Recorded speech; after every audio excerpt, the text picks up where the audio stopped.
Mesdames, Mesdemoiselles, Messieurs, Daniel Pilon, chroniqueur financier, plus spécifiquement chroniqueur Live Good aujourd'hui. Je vais vous parler de Live Good et la fiscalité, les impôts. Et je tiens à préciser que je ne suis plus membre d'un ordre professionnel comptable, donc valider avec un comptable professionnel, un CPA, ce que je vous dis. Moi, je vous donne de l'information basée sur mon expérience et j'ai fait pendant plus de 25 ans des impôts personnels, incluant des impôts avec revenus d'entreprise, mais valider tout ce qui est dans cette vidéo-là avec un CPA. Plusieurs personnes me demandent est-ce que les revenus de Live Good sont imposables? La réponse est oui. N'importe quel revenu dans notre société est imposable. Mais la bonne nouvelle, c'est qu'il y a des dépenses aussi qui sont déductibles. En impôt, il y a une règle de base. On dit que toute dépense raisonnable est acceptée. Et ça dépend toujours de ce que vous faites. Si vous êtes inscrit à Live Good, vous n'avez rien foutu, vous n'avez pas regardé ça de l'année, on oublie ça, là, passer des dépenses. Il y a des chances d'être pas grand revenu non plus la première année. Si vous n'avez pas recruté, on sait que ça prend un certain temps. Par contre, si vous êtes actif et que vous avez un bureau à la maison dédié à faire principalement du travail pour Live Good, ben, il est raisonnable de déduire des dépenses liées à votre bureau à domicile. Donc, je vais vous donner un exemple avec mon logiciel d'impôt personnel. Vous allez voir comment ça marche. Et selon moi, quels sont les revenus? Les revenus, c'est pas très compliqué, hein? C'est l'argent que vous avez reçu, mais quelles dépenses qui sont déductibles, lesquelles sont admissibles? Et puis, vous allez voir que vous allez pouvoir vous retrouver en situation de perte probablement la première année, si vous n'avez pas recruté beaucoup, mais que vous avez fait des efforts pour bâtir votre entreprise. Je vais vous montrer le genre de dépenses qui peuvent être acceptées. Et vous allez comprendre le principe, vous allez comprendre qu'en déduisant une perte, ben, ça s'en va réduire votre revenu imposable, peu importe c'est quoi vos autres revenus, revenus de retraite, revenus d'emploi, whatever. Ben, en diminuant votre revenu, ben, vous allez sauver de l'impôt. Et dépendamment de votre situation, ça peut aller de 27 à 60%. Si vous avez des enfants en bas de 18 ans, ça peut aider vos allocations familiales. Ça peut avoir des impacts partout. Vous êtes retraité, ça peut affecter des revenus de retraite, ça peut aider vos revenus de retraite, dépendamment si vous êtes en profit ou en perte. J'ai fait un exemple de quelqu'un qui dit, moi, je m'investis dans Live Good, je travaille fort sur le recrutement, j'envoie des courriels, je fais quelques vidéos, les preuves sont là sur mon Facebook. Bref, il y a un effort raisonnable pour faire avancer son réseau. Et je vais vous montrer ce que ça peut faire. C'est sûr qu'en impôt, vous pouvez mettre n'importe quoi, c'est votre responsabilité. Mais moi, j'y vais avec un exemple à laquelle je m'associe amplement, basé sur le fait que, dans cet exemple-là, je fais vraiment un effort raisonnable pour monter ma business et que j'ai recruté 2 personnes, mais je suis très actif. Je parle pas nécessairement d'être à temps plein là-dedans, là, mais qu'il y a une certaine activité de gagner un revenu d'entreprise. Donc, on sème la graine parce que c'est un réseau que si on sème des graines, il va rapporter dans 2, 3 ans, 4 ans, ça va aller en montant. C'est comme ça, un MLM. Là. Tu fais pas fortune au début. C'est graduel, mais les efforts sont là au début, plus que dans 4 ans. Donc, c'est normal de pouvoir déduire des pertes. Donc, faites attention. Il y a des gens qui disent n'importe quoi. Validez avec un comptable professionnel tout ce que je vous dis. Moi, je me dégage de toute responsabilité, mais à la fin de l'histoire, votre rapport d'impôt, c'est votre responsabilité. L'impôt le dit, des histoires de c'est le comptable qui a fait ça, etc. Non, non, non. C'est vous qui êtes responsable de votre rapport d'impôt. Vous êtes responsable, c'est vous qui faites votre rapport d'impôt, puis si vous le faites faire, vous êtes quand même responsable de ce qu'il y a là-dedans. Donc, on va aller voir à l'instant. Je vais essayer de vous partager l'écran. Donc, partager l'écran. Fenêtre. On va aller voir si je peux retrouver mon rapport d'impôt fictif. Je l'ai ici. Donc, est-ce que vous voyez? Il semble que oui. Donc, moi, je vais me faire petit. Je vais m'enlever de l'écran complètement. Et on va regarder ça ensemble. Là, je suis dans l'annexe état des résultats des activités d'une entreprise ou de profession libérale. Donc, c'est là-dedans, c'est un annexe qu'on doit remplir si on veut mettre un chiffre dans revenu d'entreprise, dans la première section où on déclare nos revenus, pas très loin du revenu d'emploi, revenu de pension, revenu de placement, revenu d'intérêt, etc. Donc, ça peut être en positif ou en négatif. Dans mon exemple, bon, nom de l'entreprise, je l'ai appelé Livegood, vous pouvez mettre votre nom, il n'y a pas de problème. Produit ou service principal, vous pouvez écrire recrutement MLM, exemple. Et puis, on va dire que j'ai recruté 2 personnes. OK? Donc, il donne 25 $ US par personne recrutée. Ça fait 50 $. Converti en canadien, vous avez eu 65 $ qui est rentré dans votre compte de banque. Ça, c'est pour le volet revenu. Ensuite, on regarde les dépenses. Quelle dépense, selon moi, est raisonnable? On va dire que vous avez acheté une première commande de produit qui a coûté, je ne sais pas en canadien, vous avez acheté un combo, on va dire que ça vous a coûté 250 $. Moi, j'ai pas de problème à dire, je déduis la moitié parce que dans mes vidéos, je vais montrer mes produits, etc. Quand je parle avec quelqu'un dans Messenger, je vais lui montrer. J'ai pas de problème à déduire une partie raisonnable de ce que j'ai acheté. On va dire la moitié de la commande. Je vous dis pas de déduire toutes les commandes que vous prenez à des fins personnelles, mais pour la première, je pourrais dire, bon, ben, je vais réclamer à moitié. Je pense que c'est raisonnable. Le mot raisonnable est important en impôt. On regarde le genre de dépenses, mais publicité, il n'y en a pas. Repas et frais de représentation. C'est sûr que vous amenez quelqu'un au restaurant pour le convaincre de devenir membre Livegood, il faut mettre un montant là. On va dire, tiens, que ça vous a coûté 150 $ le resto, c'est déductible à 50%. Ensuite de ça, honoraire professionnel. Vous allez payer un comptable, exemple, parce que vous n'êtes pas bon avec les chiffres, ça vous a coûté 300 $. Vous pouvez dire que la moitié de la facture, là, c'est lié au fait que j'ai un revenu d'entreprise, vous déduisez 150 $.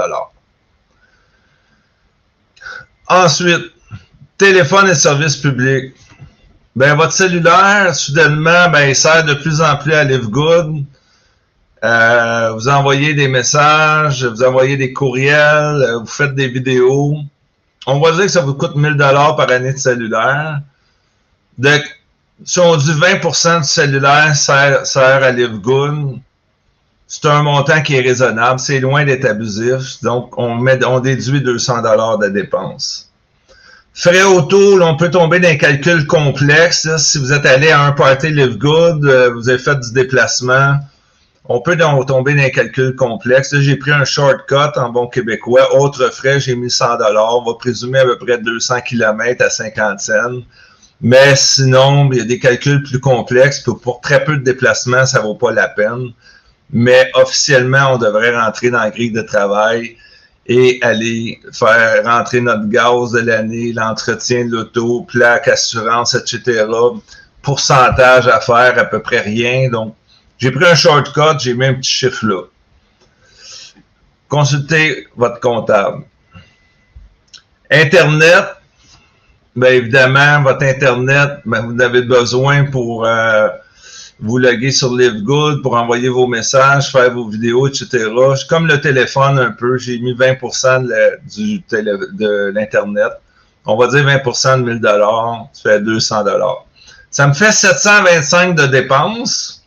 Donc, j'ai une perte de 785 $. Ce que ça fait, ça, cette perte-là, je peux aller la mettre en déduction de mes revenus.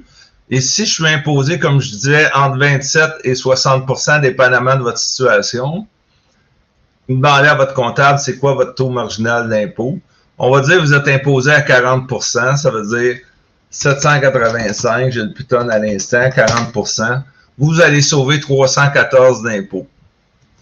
Évidemment, j'ai oublié la cotisation à Livegood, taxes d'affaires, droits d'adhésion et licence. On va dire que ça a coûté 190 en canadien. Donc, je m'en vais le mettre là. Et ça fait une dépense de plus. On est rendu à 975 de dépenses. 975 fois 0,4 à 40 % de taux d'impôt. Vous sauvez de l'impôt pour 390 $. Donc, vous allez payer 390 $ de moins d'impôt parce que vous déduisez des dépenses pour vos activités Livegood. C'est pas tout. Si vous utilisez une pièce exclusivement à des fins affaires, à des fins de Livegood, on ne parle pas de s'installer dans sa table de cuisine 2 fois par année, là. On parle de vraiment le bureau, il est dédié à Livegood. Mais à ce moment-là, ça ouvre une porte.